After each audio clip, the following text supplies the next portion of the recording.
vaporisateur nasal contre la migraine.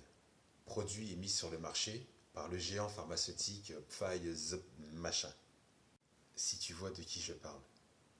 Ce colosse pharmaceutique a démontré en début 2024 des effets positifs contre la douleur et d'autres symptômes, selon une étude du 16 février 2024.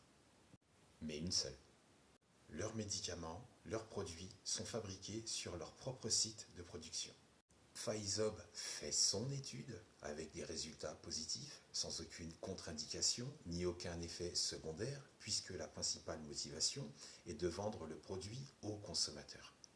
Vendre un produit au détriment de la santé du consommateur. Puisqu'une seule étude suffit pour mettre le produit en vente et de le trouver sur le marché. Donc une fois sorti de leur chaîne de production sur site, le produit est rapidement acheminé puis transféré aux grossistes. Les produits pharmaceutiques se retrouvent stockés dans des pharmacies de détail, dans des pharmacies de vente par correspondance et aussi par des sociétés de gestion de prestations pharmaceutiques. Et ce sont ces mêmes sociétés qui négocient les prix des médicaments, en assurent la logistique et effectuent la gestion du contrôle qualité, tout comme la gestion du contrôle d'utilisation. Eh bien, de quoi tu parles alors? Et si derrière il y a des contrôles qualité, même si le fabricant fait une étude bidon, il ne peut pas esquiver?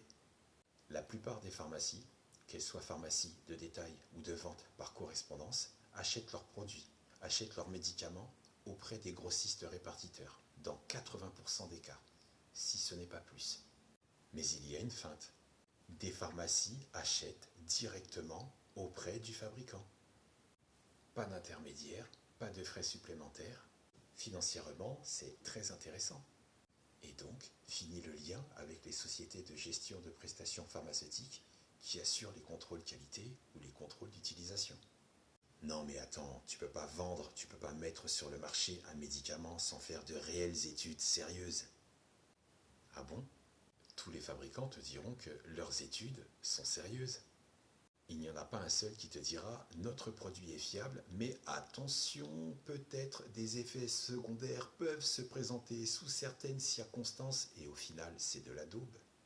Un peu comme les produits mis en vente pour tuer les mycoses, qui coûtent un bras et qui ne tuent aucune mycose.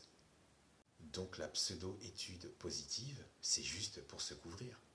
Si un client se présente en pharmacie pour une contre-indication ou qu'il se plaint d'un effet secondaire, par réflexe, la pharmacie dira « Hé, on a leur étude, aucune contre-indication, aucun effet secondaire, le produit est fiable ».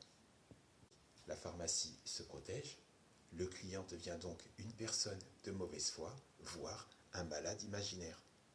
Et donc, leur vaporisateur nasal anti-migraine est en vente libre sur le marché.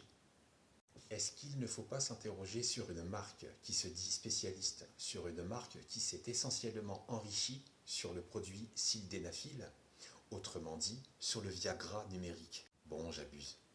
Un peu. Ils se sont essentiellement enrichis sur le Viagra générique.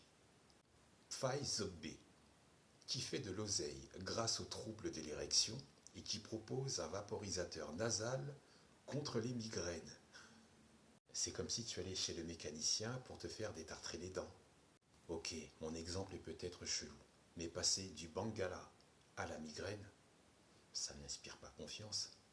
Malheureusement, si, certains font confiance. C'est comme le film Diversion, où Will Smith, lors d'un passage, aborde 3 points. L'amour, le temps, la mort, 3 points qui relient tous les êtres humains sur Terre. Des grandes sociétés ont réussi à relier ces 3 points en un pour attirer l'attention du consommateur sur le produit qu'elle veut lui faire vendre. Pfizer B l'a compris. 1. L'amour. Grâce à son produit, Pfizer B te propose de pouvoir pratiquer l'acte, que ce soit amour chimique, amour artificiel, appelle ça comme tu veux. 2. Le temps. Un produit qui réveille et excite ton Bengala et qui s'étend sur la durée. 3. La mort. Et sur ce point, Pfizer B assure. Tous ceux qui ont abusé de ce Viagra générique, la plupart sont morts de crise cardiaque. Donc l'abus, en termes de rapport, En termes de fréquence, de relation, tout est relatif. Mais en termes de produit, c'est la mort. Mais comment j'ai fait pour en arriver jusque-là? À la base, c'était pour parler de le vaporisateur nasal. Le vaporisateur nasal anti-migraine. Sur le fait que le vaporisateur nasal anti-migraine peut aggraver les maux de tête. Il y a quand même des personnes sérieuses en laboratoire qui ont trouvé des liens entre la rhinite allergique et la migraine. Parce que dans ce vaporisateur nasal se trouvent des corticostéroïdes qui peuvent provoquer ou aggraver la migraine ou les céphalées de type migraine. Habituellement, je fais des vidéos plus sérieuses, mais celle-ci, on va la garder. Et la prochaine portera sur le vaporisateur nasal et surtout sur ses dangers.